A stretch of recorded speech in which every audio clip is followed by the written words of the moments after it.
लड़कों से दोस्ती। आज नंदनी की शादी थी। दुल्हन के जोड़े में वह बिल्कुल गुड़िया सी लग रही थी। उसके माता पिता उसकी नजरें उतारते थक नहीं रहे थे। बारात आने ही वाली थी। नंदनी की आंखों में अपने आने वाले कल के लिए हजारों सपने झिलमिला रहे थे।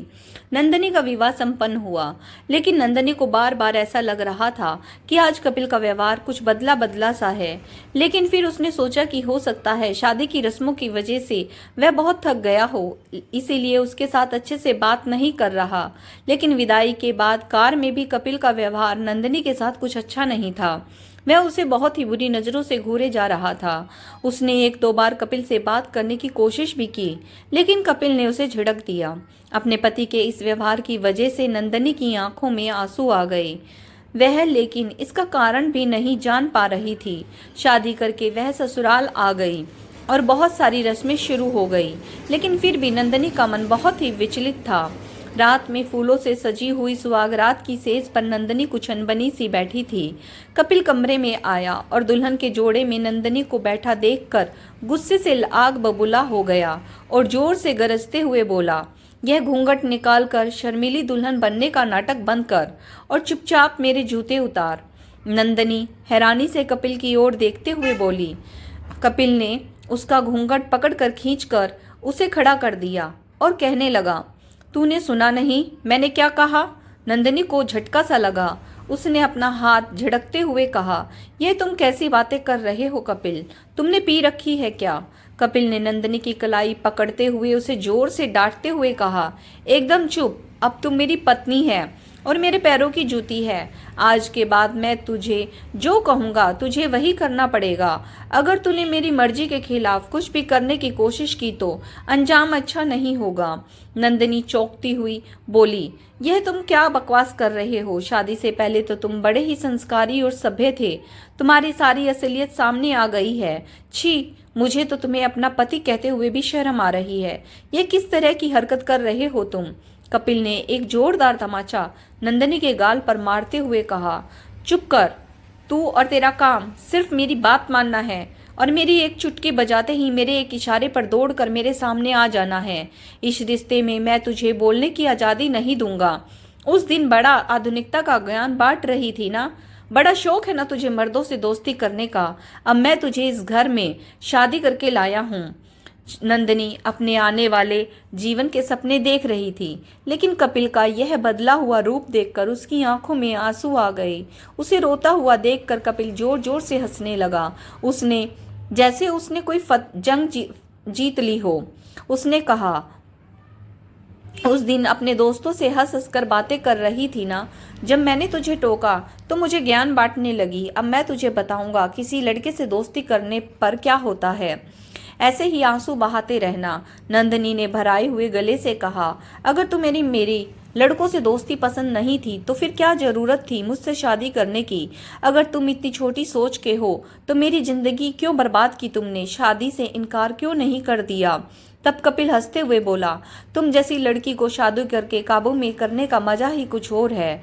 और अब मैं तुझे इस पिंजरे में बंद करके रखूंगा और तुम तड़फड़ाती रहोगी।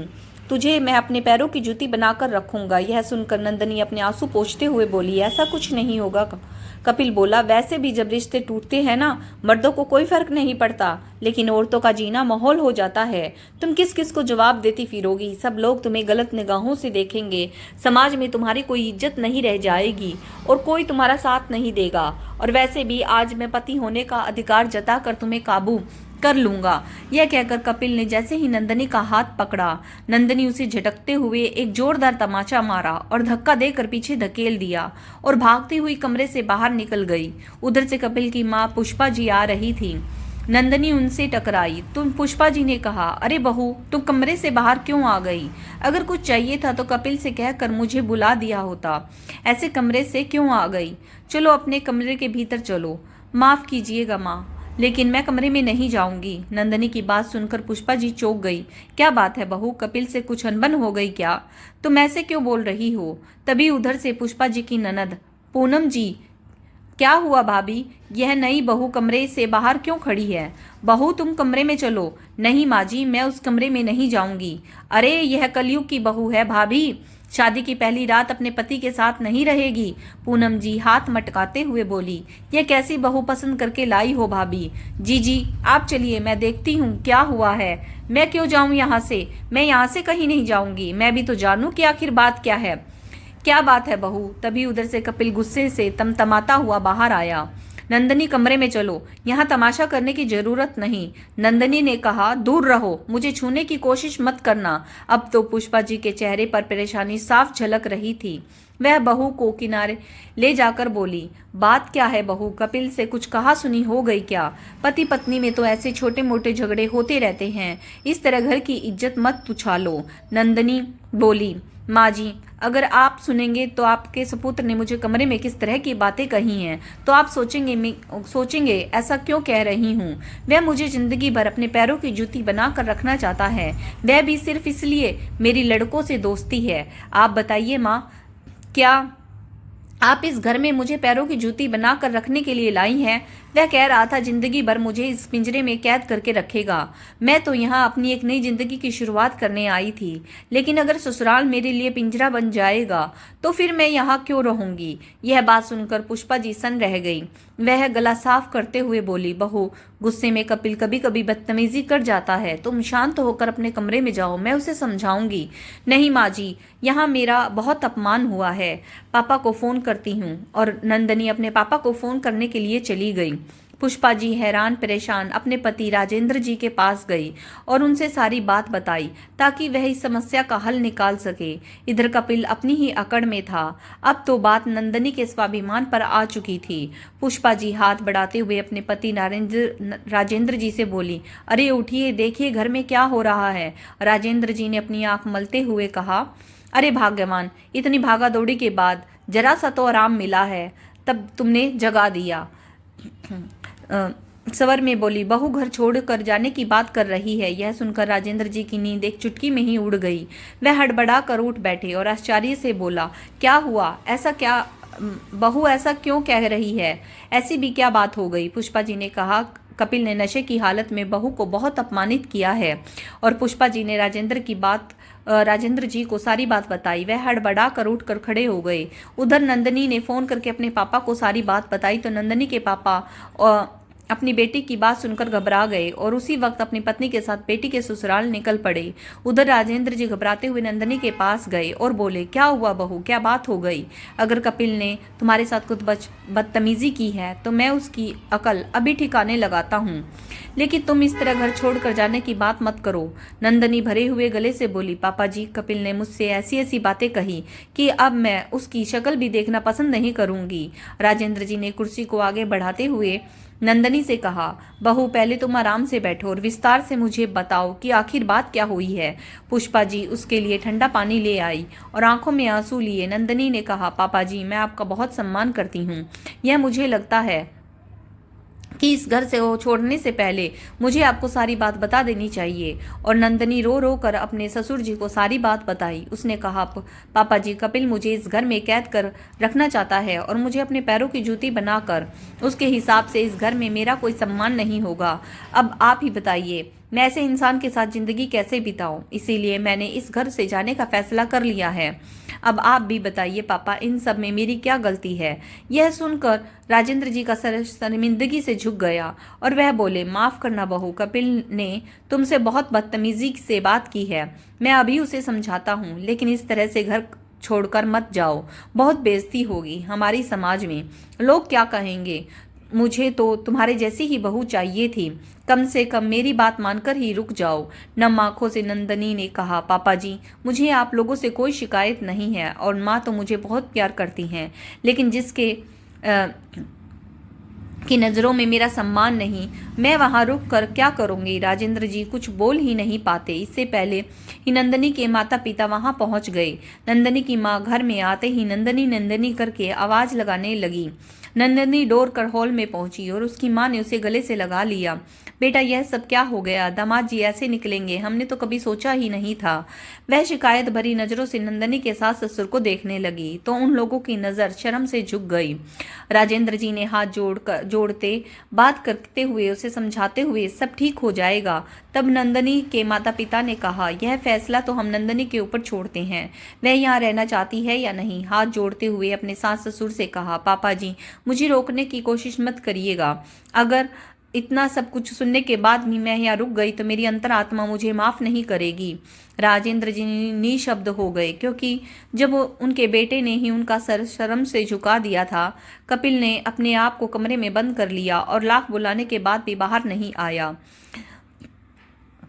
नंदनी चली गई, लेकिन राजेंद्र जी ने अपने मन में सोच लिया था कि वह इस तरह से इस रिश्ते को टूटने नहीं देंगे।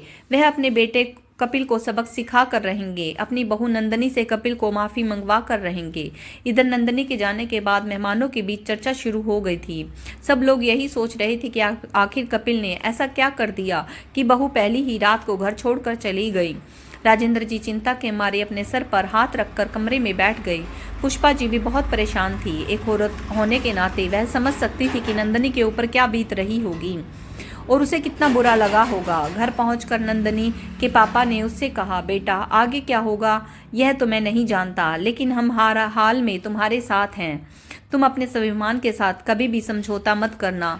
माँ ने भी कहा, हाँ बेटी, तुम्हें किसी भी बात की चिंता करने की जरूरत नहीं है, हम हर हाल में तुम्हारे साथ हैं। नंदनी के लिए बस अब इतना ही काफी था कि उसका पूरा परिवार उसके साथ खड़ा है।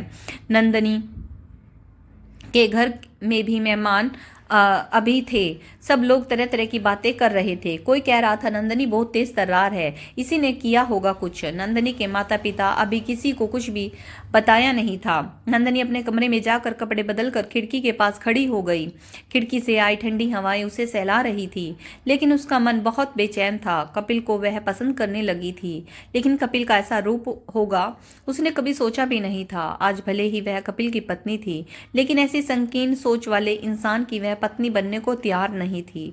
वह परेशान थी। तभी नंदनी की माँ उसके लिए एक कप चाय लाई। समय बदला था, बस फर्क इतना ही था आज और कल में कि आज वह कपिल की सुहागन थी। उसके आंखों में आंसू बहने लगे तो उसकी माँ ने उसके आंसू पोंछते हुए कहा, बेटा कभी कभी जिंदगी में ऐसी स्थिति भी आ जाती है जिसकी हमने कभी कल्पना भी नहीं की होती। सब ठीक हो जाएगा, तुम परेशान मत हो, धैर्य रखो, कोई ना कोई रास्ता जरूर निकल जाएगा। चाय की पीने के बाद नंदनी जैसे ही बेड पर लेटी, थकान की वजह से उसे नींद आ गई। इधर राजेंद्र जी भी गहरी सोच में डूबे हुए थे और उन्हें नींद नहीं आ रही थी, बस चुपचाप आंसू बहा रहे थे। लेकिन एक कपिल ही था जो शराब के नशे में गहरी नींद में सो चुका था, क्योंकि आने वाले कल के बारे में उसे कुछ भी पता नहीं था। अगली सुबह जब कपिल का नशा उतरा तब उसे पता चला कि नंदनी उसका घर छोड़कर जा चुकी है, लेकिन उसके चेहरे पर पछतावे की कोई भी झलक नहीं थी। राजेंद्र जी ने अपने बेटे को डांटते हुए कहा, यह तुमने क्या कर दिया? तुम्हारी इस हरकत की वजह से बहू घर छोड़कर चली गई। तुमने मेरा सर शर्म से झुका दिया। क्या हमने तुम्हें ऐसे ही संस्कार दिए हैं? मेरे संस्कारों पर उंगली उठाने से पहले आप अपनी बहू के संस्कार भी देख लीजिए। यह कहकर कपिल पैर पटकते हुए कमरे से बाहर चला गया। राजेंद्र जी उसे चुपचाप देखते रह गए। तभी कपिल की बुआ पूनम जी ने नंदनी को फोन किया और कहा, बहू मर्द होते ही गर्म मिजाज के हैं, चुपचाप सर झुका कर पति की बात मानोगी तभी समाज में इज्जत मिलेगी। नंदनी ने जवाब देते हुए कहा, बुआ जी कपिल ने जितनी बदतमीजी से मुझसे बात की है मैं इसे हरगिज बर्दाश्त नहीं करूंगी। नंदनी ने फोन रख दिया। पूनम जी गुस्से से तमतमाते हुए राजेंद्र के पास गई और बोली, भैया यह कैसी बहू लाए हो तुम, मेरी तो बात ही नहीं सुनती। राजेंद्र जी ने गुस्से में कहा, क्या जरूरत थी बहू को फोन करने की, हम इस मामले को खुद ही सुलझा लेंगे। पूनम जी पैर तमतमाते हुए वहां से चली गई। पुष्पा जी ने धीरे से अपने पति से पूछा, सुनिए जी आप क्या करने वाले हैं? मुझे तो कुछ समझ में ही नहीं आ रहा। उधर कपिल भी कुछ सुनने को तैयार नहीं है। अचानक से राजेंद्र जी पुष्पा जी पर गुस्सा करते हुए बोले, तुम्हारा किया धरा है, तुमने अपने बेटे को अच्छे संस्कार नहीं दिए, इसीलिए वह किसी औरत की इज्जत करना नहीं जानता, और वह भी अपनी पत्नी के साथ भला कोई ऐसा व्यवहार करता है क्या? यह सुनकर पुष्पा जी का चेहरा उदास हो गया। वह बोली, क्या मैंने क्या किया है जी? चुप कर जाहिल औरत, एक तो मेरा दिमाग खुद ही खराब है, ऊपर से बक बक किए जा रही है। इतना कहकर राजेंद्र जी अपनी पत्नी पर हाथ उठाते हुए बदतमीजी की। तू भी अपने बेटे की तरह हो गई है। आज मैं तेरी शक्ल ठिकाने लगाता हूँ। तभी कमरे के बाहर खड़ा कपिल लपकते हुए कमरे के अंदर आया और पिता का हाथ पकड़ते हुए बोला, पापा आप यह क्या कर रहे हैं? माँ पर हाथ क्यों उठा रहे हैं? तभी राजेंद्र जी गुस्से में बोले, तू और तेरी माँ दोनों मेरी नजरों से दूर हो जाओ। तुम लोगों ने मेरा जीना हराम कर दिया है। पुष्पा जी तो रोने लगी और कपिल हैरानी से अपने पिता की तरफ देख रहा था। माँ यहाँ से चलो, पापा भी बहुत गुस्से में हैं। पुष्पा जी चुपचाप कमरे से बाहर चली गई। कपिल को बहुत बुरा लग रहा था। आज पहली बार उसके पिता ने उसकी माँ के ऊपर हाथ उठाया है। बर्दाश्त नहीं कर पा रहा था। उधर नंदिनी के घर छोड़कर चले जाने की वजह से लोग कपिल से तरह तरह की बातें कर रहे थे। किसी ने तो अफवाह भी उड़ा दी थी कि कपिल में ही कोई कमी थी, वह अपनी पत्नी को खुश नहीं कर पाया। ये बातें सुनकर उसका दिमाग खराब हो रहा था। अब उसे लग रहा था कि शराब के नशे में वह नंदिनी को कुछ ज्यादा ही बुरा भला कह गया। घर का माहौल बहुत ही बिगड़ चुका था। सारे मेहमान भी चले गए थे। राजेंद्र जी का मूड हमेशा उखड़ा उखड़ा ही रहता था। वह हमेशा अपनी पत्नी पुष्पा जी से नाराज ही रहते और कुछ ना कुछ कहते रहते। कपिल जब भी अपने पिता को अपनी मां का अपमान करते हुए देखा तो उसका खून खोलता उठता। इसी तरह कुछ दिन बीत गए। एक दिन पुष्पा जी चुपचाप उठकर दरवाजा खोला तो दरवाजे पर राजेंद्र जी के दोस्त खड़े थे। पुष्पा जी ने बहुत ही सम्मान के साथ उन्हें अंदर हॉल में बैठाया और उनकी चाय पानी और नाश्ते का इंतजाम करके उनके पास ही बैठ गई।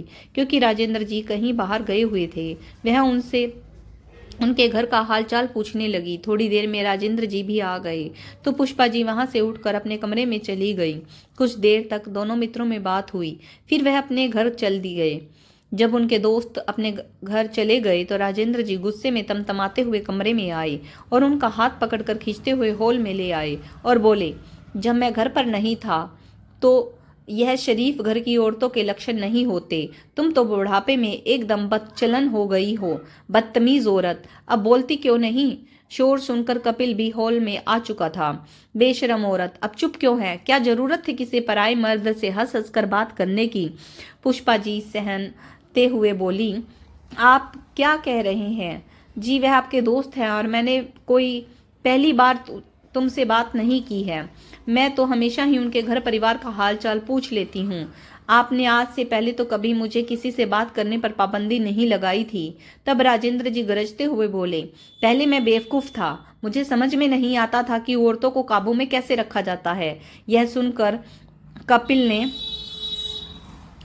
कहा, पापा आप माँ से ऐसे कैसे बात कर रहे हैं? आप दोनों को इतने सालों से देख रहा हूँ, आपने माँ से कभी ऊंची आवाज में बात नहीं की। राजेंद्र जी कपिल की तरफ देखते हुए बोले, हाँ, इससे पहले मैंने कभी भी अपनी पत्नी से इस तरह की बात नहीं की, लेकिन पत्नी से कैसे बात करनी चाहिए यह मैंने तुमसे ही सीखा है। बेटा, जिस तरह से तुमने शादी की पहली रात अपनी पत्नी को काबू करना चाहा, उसी तरह मुझे भी अपनी पत्नी को काबू में करके रखना चाहिए था। तो वह कभी भी किसी पराये मर्द से इस तरह हंस हंस कर बातें नहीं कर पाती। तुम भी तो अपनी पत्नी से इसीलिए नाराज हो ना, क्योंकि उसने अपने दोस्तों से बात की है।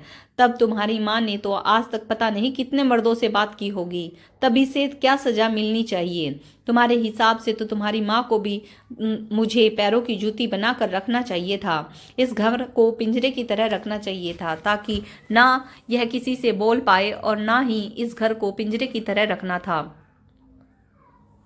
मुझसे गलती हो गई पापा। तभी उसका दिमाग खराब हो गया। अपने पापा की बातें सुनकर कपिल का सर शर्मिंदगी से झुक गया और उसकी आंखों से आंसू बहने लगे। उसे इतने दिनों से अपने किए पर गिलानी हो रही थी, लेकिन आज उसका अहंकार भी खत्म हो गया। पापा मुझे माफ कर दीजिए।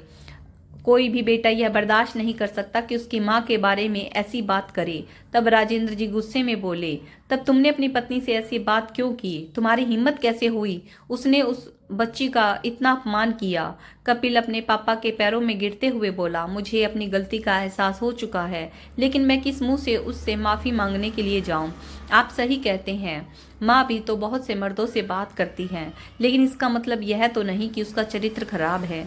मुझे भी अपनी पत्नी के मन को समझना चाहिए था। मुझे माफ़ कर दीजिए पापा, मुझे नहीं लगता नंदनी अब मेरा मुंह देखना पसंद करेगी।